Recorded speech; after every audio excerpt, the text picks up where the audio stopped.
but the faint, greasy smirk you might have glimpsed on the vendor's face as you walked away. That's the shadow. That's dark persuasion. This is the story of how the same psychological levers that build communities and foster trust can, with a twist of intent, become the tools of manipulation, coercion, and control. It's a tale told with the dark humor of recognizing our own wiring, the laugh that catches in your throat when you realize how easily your strings can be pulled. Part 1.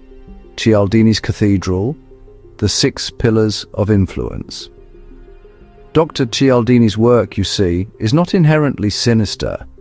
It's more like an architectural blueprint for how we, as social animals, are built to say yes. He identified, 6 core principles. First up, reciprocity, that overwhelming urge to give back when we receive something.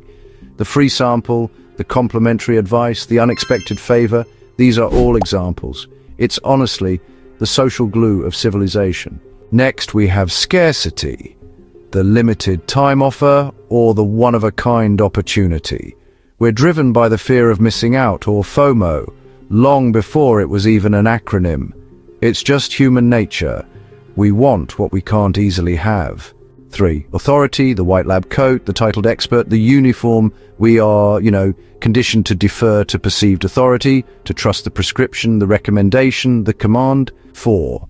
Consistency and commitment. Once we take a small stand or make a tiny commitment, we feel this internal pressure to behave consistently with that initial action.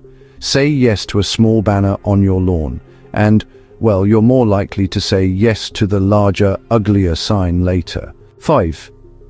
Liking. We say yes to people we like, friends, people who are similar to us, who pay us compliments, who are physically attractive, who cooperate with us. We are, at heart, tribal. 6. Social proof. It's fascinating, really. We look to the behavior of others to determine our own, especially when we're not quite sure what to do. Think about the laugh track on a sitcom, the bestseller label on a book, or, the crowded restaurant everyone wants to get into. These signals tell us, often subconsciously, what's popular, what's safe, and maybe even what's right. These are the pillars of Cialdini's Cathedral. They explain why people donate to charity, why certain marketing campaigns soar, why some leaders inspire loyalty, and, honestly, why healthy social bonds form in the first place. But let's not forget, a cathedral can cast a very long shadow. Part 2. The Shadows in the Aisles, the Dark Persuasion Playbook. Dark persuasion takes these very pillars and, retrofits them with hidden blades. It's no longer about mutual benefit, it's about extraction. It's Cialdini's principles, sure, but the user's manual has been rewritten by Iago. So, let's walk through the same 6, now wearing black, if you will.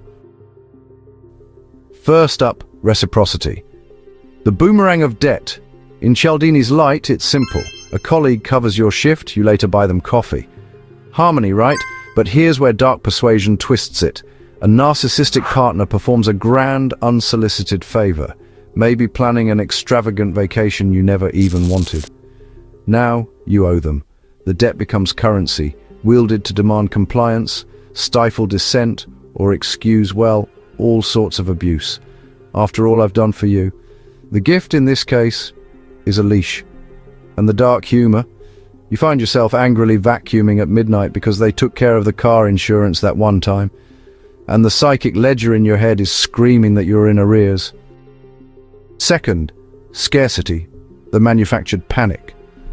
So Cialdini's light might sound familiar, like only 3 seats left at this price, when there's actually a genuine sale happening. But here's the dark persuasion twist. Imagine the cult leader who declares the world will end on a specific date and, salvation is scarce, reserved only for the truly devoted, who must naturally surrender all their assets. Or think of the political demagogue shouting, "They are coming to take your way of life. The chance to stop them is fading. It's not about value, it's about shutting down critical thought with the adrenaline rush of impending loss." And, the dark humor, that's you, refreshing your browser for 45 minutes to buy a limited edition plastic tchotchke that'll be on eBay next week for half the price, all while feeling that thrilling pulse of got it before it sold out. Third, authority, the costume of Credence. So Cialdini's light is pretty straightforward, trusting your doctor's diagnosis, right?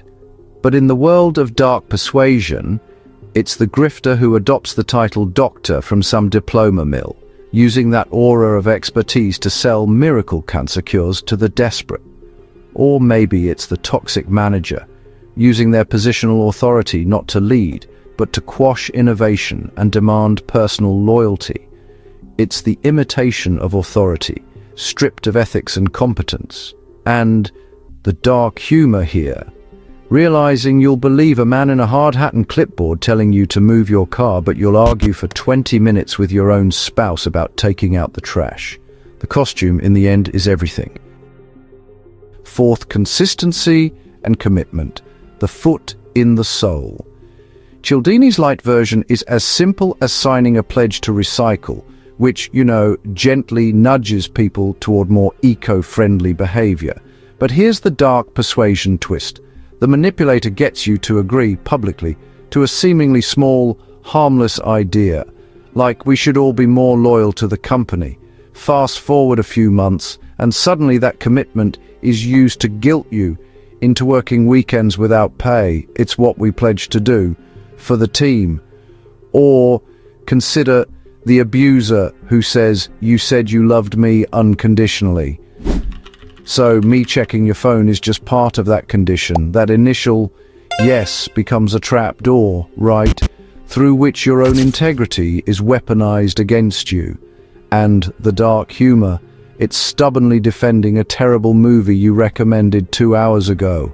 Not because you like it, but because you just can't bear the cognitive dissonance of admitting you were wrong. Fifth, liking, the mirror of Malice. Cialdini's light is, say, a salesperson finding common ground to build rapport. But the dark persuasion twist, the con artist who mirrors your posture, your speech patterns, your hobbies, not out of genuine kinship, but to create a puppet string of affinity. Or the toxic friend who uses shared history and inside jokes as a blanket to smother your boundaries. Come on, we're like sisters. You can't be mad at me for borrowing your credit card. They clone your reflection all to bypass your defenses.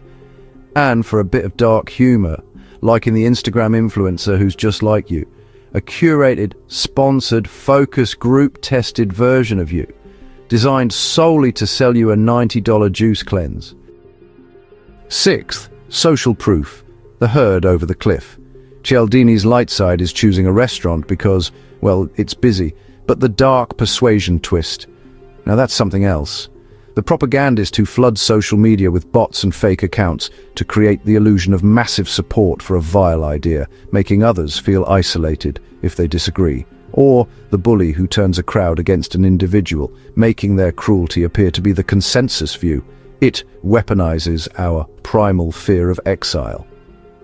And the dark humor, reading one-star reviews for a product, becoming convinced it's a disaster, only to realize the reviews are complaining that the blue is too blue or it arrived on a Tuesday. And I hate Tuesdays. The madness of the crowd, now in algorithmic high-definition form. Part 3, the Gallery of Echoes. So, let's weave this into a narrative. Meet Arthur, a mid-level manager. He's kind, a bit insecure, Act 1, the authority and liking trap. Arthur is approached by Elias, a new efficiency consultant hired by the board. Elias is brilliant, charming. He notices Arthur's vintage watch, a Seiko 6139, the Pogue. You have exquisite taste. Arthur feels seen. Elias offers unsolicited, brilliant advice on a project, making Arthur look good. Act 2, the commitment and social proof. Snare. Elias proposes a small, seemingly rational policy change, a weekly productivity log. He asks Arthur to pilot it in his department, just you, as a test. Your team is so advanced. Arthur agrees. Elias then presents, in a larger meeting, fabricated data showing other divisions are clamoring to join Arthur's pilot. Act 3, The scarcity squeeze and reciprocity's bill. The project expands, problems arise. Arthur voices concerns. Elias's warmth vanishes. Arthur, after all the capital I've spent defending this project to the board, and frankly, the window to be on the right side of this transformation is closing. Those not on board, well, their roles may become redundant. Arthur is trapped. His initial small yes has been leveraged into complicity.